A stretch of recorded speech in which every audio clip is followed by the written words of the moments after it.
सावंतवाडीचा जो ST stand आहे हा सर्वात जुना एसटी स्टँड आहे आणि सुमारे 70 वर्षापूर्वी या स्टँडचं बांधकाम झालं आणि त्यानंतर ह्या स्टँडच्या नवीन इमारत आणि असलेल्या परिस्थितीमध्ये स्टँडच्या दुरुस्तीचा एक प्रस्ताव मंजूर झालेला होता जो सुमारे 60-70 लाखाचा होता.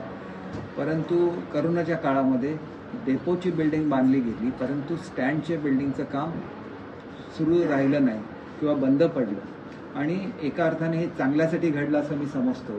कारण त्याच्यानंतर मी तत्कालीन जे ट्रान्सपोर्ट मिनिस्टर आहेत त्यांना मी भेटलो, परिवहन मंत्र्यांना, आणि त्यांना विनंती केली की हे BOT तंत्रावर ह्याचं टेंडर निघावं.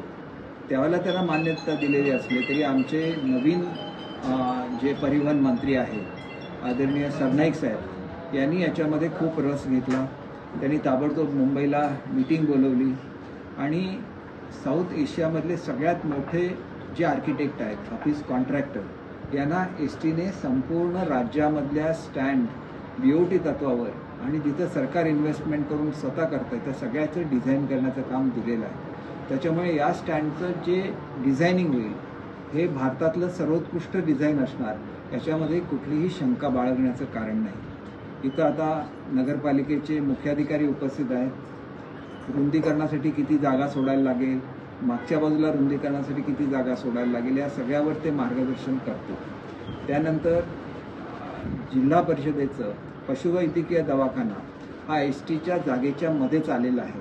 त्याच्यामुळे STच्या जागेचे 2 भाग झालेले आहेत. या संदर्भात मी तत्कालीन जे आपले